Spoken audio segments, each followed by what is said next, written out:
Malam ke-13. Hujan mengguyur deras malam itu. Bima mengendarai motornya perlahan di jalanan yang lengang.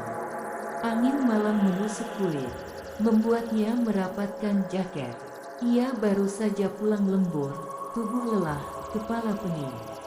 Tapi yang membuatnya gelisah bukan hanya rasa lelah, melainkan rumah kontrakannya yang ia tahu akan kembali menakutkan malam ini. Rumah itu berdiri di ujung gang, terlihat tua dengan cat dinding yang mulai mengelupas. Sejak pertama kali pindah 2 bulan lalu, Bima merasa ada yang salah dengan rumah itu. Pemilik kontrakan, seorang kakek bernama Pak Rani, hanya berpesan singkat saat menyerahkan kunci. Kalau dengar suara aneh malam-malam, jangan hiraukan. Jangan pernah buka pintu setelah tengah malam. Awalnya Bima hanya tertawa. Ia bukan tipe orang yang percaya pada hantu. Tapi mulai malam keempat, ia mendengar langkah kaki dari langit-langit rumah. Padahal rumah itu hanya 1 lantai. Malam itu, ketika jam menunjukkan pukul 0.13, suara langkah itu datang lagi. Tok. Bima yang sedang rebahan langsung menahan napas. Ia berusaha meyakinkan diri. Paling tikus. Tapi kali ini langkah itu diikuti oleh suara ketukan di pintu dapur. Tok. Bima perlahan bangkit. Tubuhnya terasa berat. Ia berjalan ke dapur, jantung berdegup kencang. Begitu sampai, ketukan itu berhenti. Panggilnya dengan suara pelan. Tak ada jawaban. Ia mengintip dari celah pintu. Tidak ada siapa-siapa. Hanya halaman belakang yang becek oleh hujan. Saat ia hendak berbalik, terdengar suara tawa kecil. Suara anak kecil, lirih, menggema di halaman. Bima mundur perlahan, segera mengunci pintu dan masuk ke kamar. Malam itu ia tidak bisa tidur. Hari-hari berikutnya, suasana rumah semakin mencekam. Hari ke-7, Bima terbangun karena mendengar suara orang berlari-lari di ruang tamu. Saat dicek, ruang tamu kosong. Tapi kursi dan meja bergeser, seakan ada yang baru saja duduk. Hari ke-9, ia menemukan jejak kaki kecil basah. Menuju kamar mandi, tidak mungkin ada orang masuk, karena semua pintu terkunci. Hari ke-10, Bima melihat sosok perempuan, berdiri di pojok kamarnya. Rambut panjang menutupi wajah. Saat lampu dinyalakan, sosok itu menghilang. Bima mulai panik. Ia mencari informasi tentang rumah itu dari tetangga. Salah satu tetangga tua, Bu Mira, akhirnya mau bercerita. Rumah itu dulu dihuni 1 keluarga. Ada suami, istri, dan anak kecil. Tapi belasan tahun lalu terjadi kebakaran. Konon, si ibu dan anaknya tewas terjebak di dalam.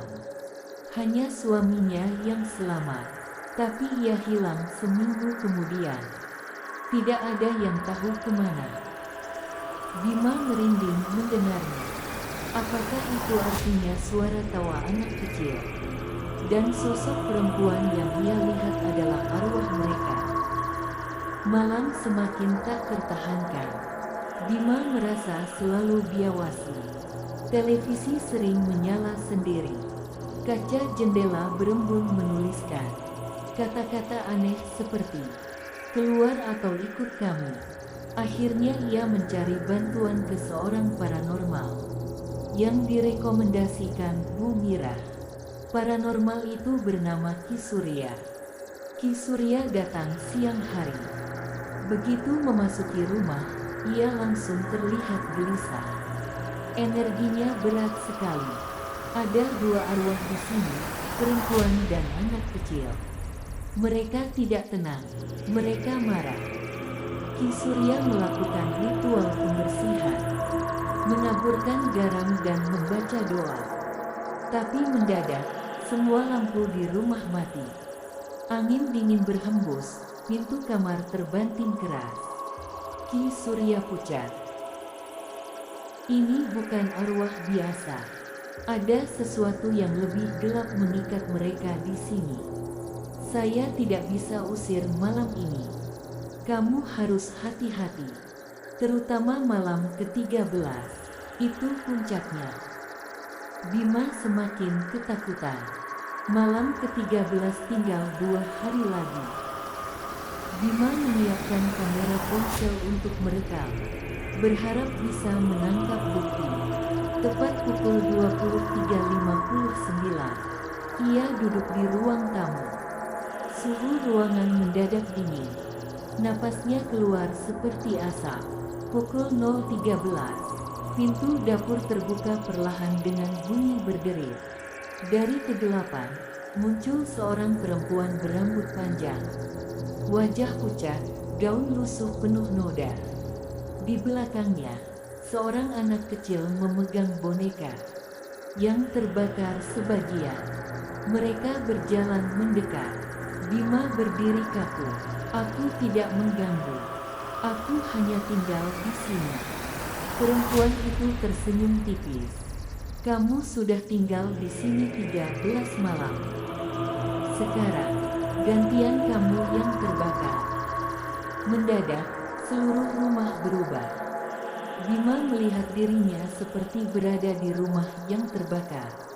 Dinding menghitam, asap memenuhi ruangan, terdengar jeritan. Anak kecil itu menunjuk Bima dan berteriak, "Ayah lari, kami mati, kamu ikut." Bayangan hitam besar tiba-tiba muncul di belakang mereka. Sosok itu menyerupai pria tinggi dengan mata merah. Mungkin sang suami yang berubah menjadi sesuatu yang jahat. Bima mencoba kabur, tapi semua pintu tertutup rapat. Tubuhnya terasa berat, seakan ada tangan-tangan tak terlihat menariknya. Perempuan itu mendekat, wajahnya kini menghitam, mulutnya sobek. Tinggal di sini selamanya. Bima berteriak, lalu semuanya gelap. Keesokan harinya, tetangga menemukan pintu rumah terbuka lebar. Semua barang-barang Bima masih ada, tapi Bima tidak pernah ditemukan. Di lantai ruang tamu, ada tulisan dengan cat merah. Malam ke-14, giliranmu. Sejak hari itu, rumah itu benar-benar kosong.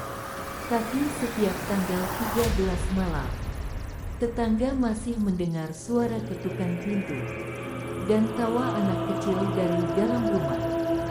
Dan begitulah, sejak malam itu, Bima tidak pernah ditemukan. Sampai hari ini, rumah itu tetap kosong. Tapi setiap tanggal 13, tetangga masih mendengar ketukan pintu dan tawa anak kecil. Kalau kalian berani, coba bayangkan kalau kalian yang tinggal di rumah itu. Apa kalian akan bertahan sampai malam ke-13? Kalau suka cerita ini, jangan lupa tekan tombol subscribe, nyalakan loncengnya, dan tulis di komentar, "Saya berani masuk rumah itu." Biar saya tahu siapa saja yang cukup nekat. Kita lanjutkan